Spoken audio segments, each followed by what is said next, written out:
Mesdames et messieurs, bonjour et merci de nous retrouver sur la matinale pour cette tranche d'information. Le président de la République a participé hier jeudi à l'audience solennelle de la rentrée de la Cour des comptes.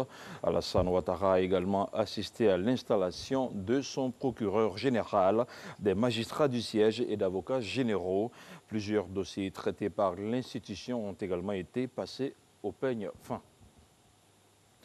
Le nouveau code de procédure pénale est entré en vigueur. Il a été expliqué au procureur et à plusieurs autres acteurs du secteur judiciaire. À l'initiative de l'Observatoire ivoirien des droits de l'homme, il s'agissait de permettre aux participants de s'imprégner des innovations contenues dans cette nouvelle loi. Les explications de Michel Digré. 40 magistrats choisis parmi les membres des parquets et les juges d'instruction passent en revue les innovations contenues dans le nouveau code de procédure pénale entré en vigueur le 13 mars dernier. Cette loi introduit de nouvelles notions, juridiction et procédure. Il s'agit pour vous de voir à travers ces nouvelles dispositions quels sont les mécanismes, quelles sont les nouvelles habitudes de travail qu'il faut adopter. Quelle interprétation devons-nous faire de telle ou de telle disposition? Quel acte devons-nous prendre? Quelles mesures devons-nous prendre pour nous rendre, pour être conformes à l'esprit et à la lettre du nouveau code de procédure pénale? L'initiative de cette formation est de l'Observatoire ivoirien des droits de l'homme. Le droit, c'est une construction permanente. Et donc le combat pour les droits de l'homme ne consiste pas toujours à critiquer, mais à donner de l'aide, à appuyer pour l'amélioration, n'est-ce pas, du service public de justice. Aujourd'hui, la Côte d'Ivoire franchit le pas en adoptant un nouveau code de procédure pénale qui garantit assez les droits de l'homme, en tout cas par rapport à l'ancien code.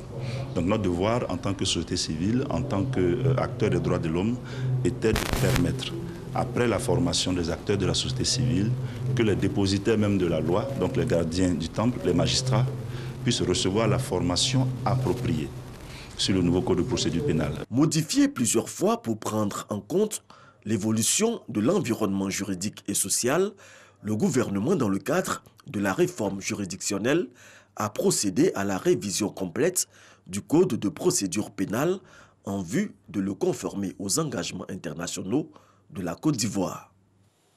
Parlons à présent de l'ouverture de la deuxième édition du Salon international de l'innovation d'Abidjan. La plateforme va rassembler les inventeurs, les créateurs et les chercheurs. Cette édition mettra l'accent sur la créativité au service du développement. Elle sera dotée du prix Alassane Ouattara pour l'innovation. Franck Quadio. Des élèves du secondaire bien intéressés par la trouvaille de cet innovateur, Jacques, avec son générateur pneumatique, régule la consommation en énergie électrique. Son voisin, l'Océanie, présente ce dispositif qui recycle des résidus agricoles en matériaux de construction. Pour lui, le métier d'innovateur n'est pas facile sous nos cieux. N'empêche, selon la Fédération des inventeurs et innovateurs de Côte d'Ivoire, l'invention ici est dynamique. Plus de 300 brevets délivrés, mais reste la question du financement. La seconde édition Abidjan Innova dédiée à l'innovation, la deuxième édition du salon Abidjan Innova a pour but de faire d'Abidjan la capitale mondiale de l'invention. Ce salon vient répondre à cette problématique partagée par de nombreux pays. La Côte d'Ivoire acquiert 20 à 25 nouveaux brevets d'invention chaque année. Oui, l'invention est un enjeu économique de premier plan. Les superpuissances qui gouvernent le monde utilisent toute l'invention comme stratégie majeure pour être et demeurer dans le peloton de tête de la gouvernance mondiale.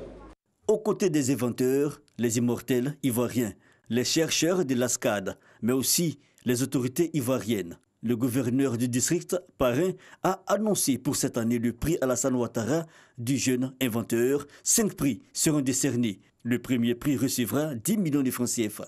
C'est pour vous dire tout l'intérêt que le président de la République attache à votre association. Nous sommes prêts à vous accompagner. La Côte d'Ivoire a des génies cachés.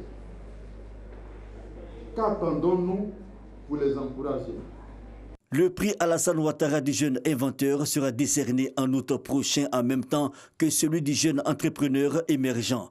La Côte d'Ivoire donne ainsi les tons concernant l'aide à la création innovante. Abidjan Innova dure 3 jours. Ouvrons à présent une lucarne sur la sécurité aérienne. L'aéroport Félix Houphouët-Boigny d'Abidjan vient de se doter d'un système de contrôle radar utilisé par l'Agence pour la sécurité de la navigation aérienne en Afrique et Madagascar, ASECNA. Le contrôle radar va améliorer la sécurité des vols. Il permettra également une fluidité du trafic aérien et à partir des échanges entre les pilotes et les agents de l'ASECNA. C'est un reportage signé Francis Boifo. Kenya 520 Abidjan approach, good day, radar contact. Kenya 520, contact radar, passant le niveau 230, descendez au niveau 50. C'est une nouvelle procédure et sa mise en œuvre est effective depuis ce mercredi minuit. Le contrôle radar ou guidage radar facilite les échanges entre les commandants de bord et la tour de contrôle dans un rayon de 400 km de l'aéroport international Félix Houphouët-Boigny d'Abidjan. Par le passé, nous appliquons ce qu'on appelle le contrôle aux procédures, où les instructions des contrôleurs aux pilotes se faisaient sur la base des informations que les pilotes eux-mêmes reportaient de leur propre position. Maintenant, le contrôleur se basera sur ce qu'il voit sur son écran radar et à partir de ce moment, il va assigner des caps, il va réguler la vitesse des avions en donnant des instructions aux équipages. Le guidage radar nous permet d'affiner nos trajectoires, maximiser nos trajectoires pour qu'on puisse approcher sans trop d'attente pour pouvoir diminuer justement notre consommation de carburant. La Côte d'Ivoire est le 4e pays après le Togo, le Bénin et Madagascar à utiliser le guidage radar dans les 17 pays africains membres de l'Agence pour la sécurité de la navigation aérienne en Afrique et à Madagascar, ASECNA. Certaines opérations portaient l'ouverture de la Côte d'Ivoire sur l'extérieur, notamment la certification américaine, la certification OACI, l'aéroport d'Abidjan. Il était normal que la ASECNA suive avec un instrument qui permette au ciel d'être sécurisé de façon à rassurer tous ceux qui viendront chez nous. Le représentant de l'ASECNA auprès de la Côte d'Ivoire dit son ambition de couvrir entièrement l'espace aérien du pays d'ici à 2021 à travers des installations techniques à la pointe de la technologie. Le préfet d'Abidjan sensibilise les populations sur le rôle de la chefferie et la bonne gouvernance locale. À Koumassi, Vincent Toby-Irié est revenu sur les tensions qui minent la société. C'était au cours d'une table ronde organisée par la Fondation Friedrich Herbert. Le compte-rendu de Franck Quadio. Le préfet d'Abidjan face aux chefs et responsables communautaires de Koumassi. Selon Toby Vincent, il y a trop de palabres dans toutes les sphères communautaires pour cause l'incivisme et l'absence de compromis. Ne pas rendre compte ainsi que le manque de suivi dans la résolution des problèmes sociaux par la chefferie contribue à l'intensification des tensions. À juste titre, la Fondation Friedrich Herbert initie donc à cette table ronde, objectif sensibiliser les populations sur le bien fondé de la démocratie locale. J'ai très vite compris que les chefs traditionnels, les chefs religieux, les leaders communautaires sont très importants en Côte d'Ivoire parce qu'ils sont les interlocuteurs entre la population et les autorités nationales. Et on ne peut pas avancer dans une démocratie ivoirienne sans la prise en compte des traditions ivoiriennes. Les questions relatives à l'école ivoirienne, à l'assainissement et à la sécurité préoccupent les participants. En guise de solution, le préfet d'Abidjan propose le changement de mentalité et le respect des règles établies. L'initiative de la Fondation Friedrich Herbert est appréciée par les autorités de la commune de Koumassi. Si on peut dupliquer ce genre de rencontres encore à satiété, vraiment ce sera bien. Parce qu'avec les échanges, on a appris beaucoup de choses. La population a appris beaucoup de choses venant de la part du préfet. Il faudrait que les parents prennent vraiment leurs responsabilités. Parce que c'est l'éducation que nous donnons et le suivi sur le terrain qui fera que vraiment on va se sentir un peu à l'aise dans la commune, dans le village et dans le pays. La Fondation Friedrich Herbert présente en Côte d'Ivoire depuis 25 ans œuvre pour la promotion de la démocratie locale. La mégastar du reggae mondial s'engage dans la lutte contre le tabagisme. À Abidjan, Alpha Blondy a rencontré Eugène Aka Awele. Il a demandé au ministre de la Santé et de l'Hygiène publique et aux membres du gouvernement ivoirien d'interdire la manufacture de certains paquets de cigarettes. L'éclairage d'Issaïo. Alpha Blondy, ancien fumeur, engagé dans la lutte contre le tabagisme.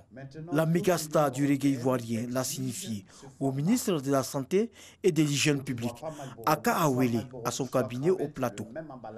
Alpha Blondy a mis à profit cette visite pour demander au gouvernement d'interdire la fabrication des paquets de cigarettes estampillés du nom des marques. Il faut que tous les emballages soient faits comme ça. On dit aux gens, pas fumer en public. Mais il faut maintenant que les cigarettes, toutes marques confondues, aient le même emballage avec les images des pathologies que crée le tabagisme, le tabac. Voilà, c'est aussi simple, aussi clair que ça. Okay? Et je compte sur le président de la République pour appuyer, pour que ce combat soit aussi le sien, pour qu'on gagne, pour que les jeunes découvrent qu'on les empoisonne. Le ministre de la Santé et de l'Hygiène publique a apprécié la démarche de l'artiste et salué son engagement dans la lutte contre le tabagisme. Et il semble que le tabac seul tue plus que le palu, la tuberculose et le sida. C'est quand même gravissime. Donc, Alpha vient pour aider le ministère de la Santé à en parler. Nous devons tout simplement lui dire du fond du cœur, Alpha, merci beaucoup. La consommation du tabac cause 5000 décès par an en Côte d'Ivoire. Le ministre Aka Awele encourage les populations à emboîter le pas à la mégastar du reggae afin de réduire les effets du tabac sur la santé. Voilà qui referme cette page d'information. Vous pourrez suivre l'intégralité de ce journal sur www.rti.ci.